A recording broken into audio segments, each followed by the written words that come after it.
যে ব্যক্তি এই সূরা জুমা পাঠ করবে, আল্লাহ তাআলা হাবিব মুহাম্মদ রাসূলুল্লাহ সাল্লাল্লাহু আলাইহি ওয়াসাল্লাম ঘোষণা দিয়েছেন যে তাকে শয়তানের ওয়াসওয়াসা থেকে আল্লাহ তাআলা নিরাপদে রাখবেন। যে এই সূরাটি পড়বে তাকে আল্লাহ তাআলা শয়তানের ওয়াসওয়াসা থেকে হেফাজত করবেন, এবং যে দিনকে তেলাওয়াতটি করবে ওই দিন এবং ওই দিনের রাত বা বিগত দিনের রাতের মধ্যে যে ছোট ছোট গুনাহগুলো তার হয়েছে সেই গুনাহগুলো আল্লাহ তাআলা ক্ষমা করে দিবেন। আমি যদি সকালে পড়ি তাহলে বিগত দিনের রাতের আজকে দিনের রাতের গুনাহ আল্লাহ তাআলা আমাদেরকে ক্ষমা করে দিবেন একটি সূরা তেলাওয়াত করার কারণে। আর এই সূরার আরেকটি ফজিলত রয়েছে, এই সূরার একটি আয়াতে কালিমা রয়েছে, যালিকা ফাদলুল্লাহি ইউতিহি মান ইয়াশা আল্লাহু যুল ফাদলিল আযীম। ৪র্থ নম্বর আয়াত সূরা জুমার ১ নম্বর আয়াত থেকে ৪র্থ নম্বর আয়াত পর্যন্ত, যালিকা ফাদলুল্লাহি ইউতিহি মান ইয়াশা আল্লাহু যুল ফাদলিল আযীম। এই আযীম শব্দ পর্যন্ত কেউ যদি কোনো কাগজে বা কোথাও লিপিবদ্ধ করে এটা কোথাও রাখে, সেটা যে কোনো সম্পদে, বাড়িতে বা যে কোনো আসবাবপত্রে, যে কোনো মালের কাছে যদি এই লিখিত সূরাটি থাকে তাহলে ওই মালের ভিতরে, ওই আসবাবপত্রের ভিতরে আল্লাহ তাআলা বরকত দান করবেন এবং শয়তানি ওয়াসওয়াসা থেকে ওই পণ্যকে, ওই বস্তুকে আল্লাহ তাআলা হেফাজত করবেন। সূরা জুমা কাগজে লিখে যদি কোনো ব্যবসায়িক পণ্য হতে পারে, বাড়িতে কোনো পণ্য বা যে কোনো উদ্দেশ্যে লিখে যদি সেটা সেখানে রাখা হয় তাহলে ওই পণ্যটা আল্লাহ তাআলা কি করবেন? হেফাজত করবেন, এবং ওই পণ্যটার ভিতরে আল্লাহ তাআলা কি করবেন? বরকত দান করবেন, ওই মালে বরকত দান করবেন। তাই আমলটা আমরা করতে পারি। এবং গত জুমা আমরা একটা ফজিলত বলেছিলাম, যে ব্যক্তি ঘুমের ঘরে মনে করতেছে আমি সূরা জুমা তেলাওয়াত করতেছি, এটা এই সূরা জুমার প্রতি যদি কারো মহব্বত হয়, যেমন সূরা ইখলাসের প্রতি মহব্বত করা, কারণ এক সাহাবী প্রতি রাকাতে সূরা ইখলাস পড়ে নামাজে। এখন সেই ইমামতি করতেছে, নামাজের ভিতরে সূরা ইখলাস পড়ে। সাহাবায়ে কেরাম রাসূল করিম সাল্লাল্লাহু আলাইহি ওয়াসাল্লাম বলছে একই সূরা দিয়ে নামাজ পড়ে, প্রতিদিন একই সূরা পড়ে। তো রাসূল করিম সাল্লাল্লাহু আলাইহি ওয়াসাল্লাম বলেন তুমি একই সূরা কেন পড়ো? তবে আমি এই সূরার উপরে মহব্বত করে ফেলেছি।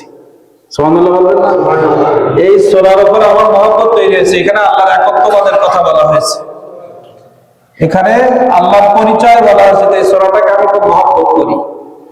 তো রাসূল করিম সাল্লাল্লাহু আলাইহি ওয়াসাল্লাম বলেন তুমি সূরা ইখলাসের প্রতি মহব্বত করে বারবার পড়ো? তো বলছে হ্যাঁ। তো বলছে এই সূরা ইখলাসের মহব্বত তোমাকে জান্নাত পর্যন্ত পৌঁছায় দিবে। সূরা ইখলাস এর মহব্বত তোমাকে কি করবে?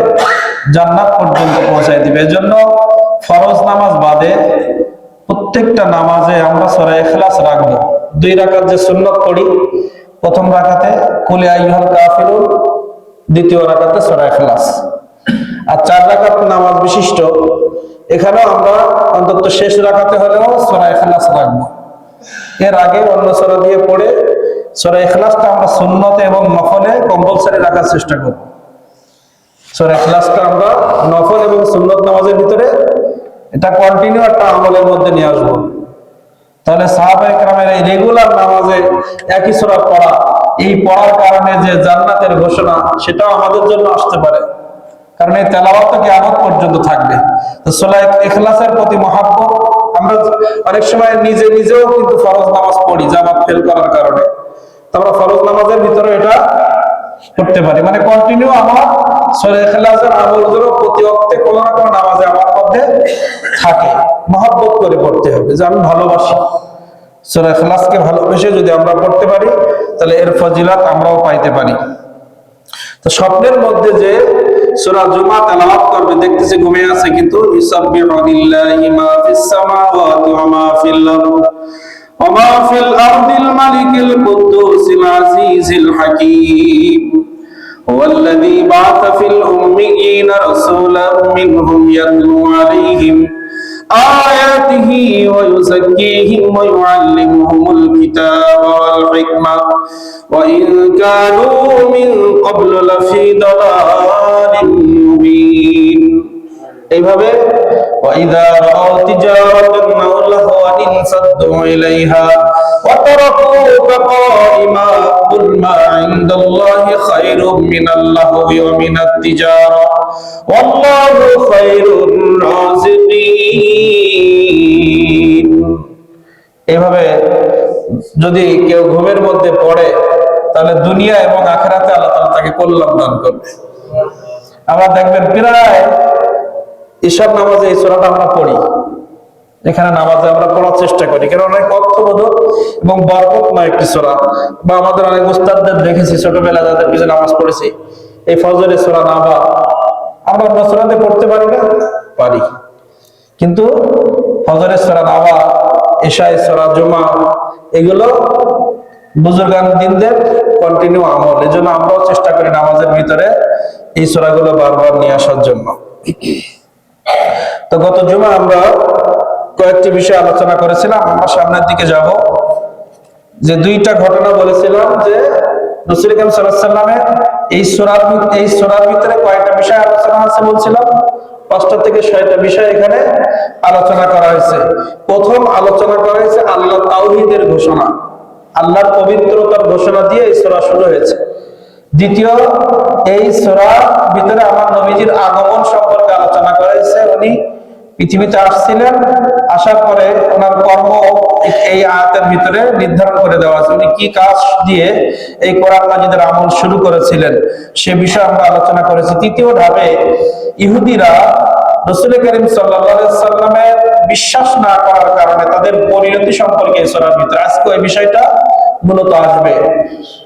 আর তৃতীয় নম্বরে এই সূরার ভিতরে যে বিষয়টি আলোচনা আছে সেটা মৃত্যু সম্পর্কে, মৃত্যু সম্পর্কে। চতুর্থ নম্বরে এই সূরার ভিতরে যে গুরুত্ব পেয়েছে সেটা জুমার ফজিলত।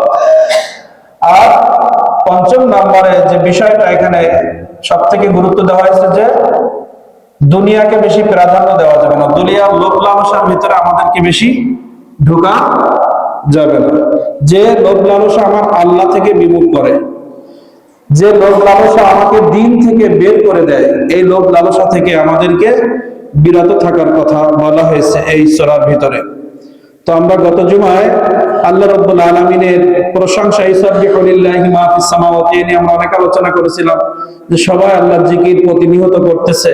তিনি মালিক, তিনি কুদ্দুস, তিনি আজিজ, তিনি হাকিম, এই প্রত্যেকটা শব্দের ব্যাখ্যা আমরা মোটামুটি করেছিলাম। তারপরে হুয়াল্লাযী বাআসা ফিল উম্মিয়্যিন রাসূলাম মিনহুম ইয়াতলু আলাইহিম আয়াতিহি ওয়া ইউযাক্কিহিম ওয়া ইউআল্লিমুহুমুল কিতাবা ওয়াল হিকমা ওয়া ইন কানু মিন ক্বাবলু লাফি দালালিম মুবিন। আল্লাহ তাআলা বলেছেন, রাসূল আমি আপনাদেরকে উম্মীদের মধ্যে পাঠিয়েছি, যারা লিখতেও জানে না, পড়তেও জানে না, যারা গুনার কাজে লিপ্ত, শিরিকের কাজে লিপ্ত, এই ব্যক্তিদের কাছে আমি আপনাকে প্রেরণ করেছি। রাসূল কারীম সাল্লাল্লাহু আলাইহি ওয়াসাল্লাম যখন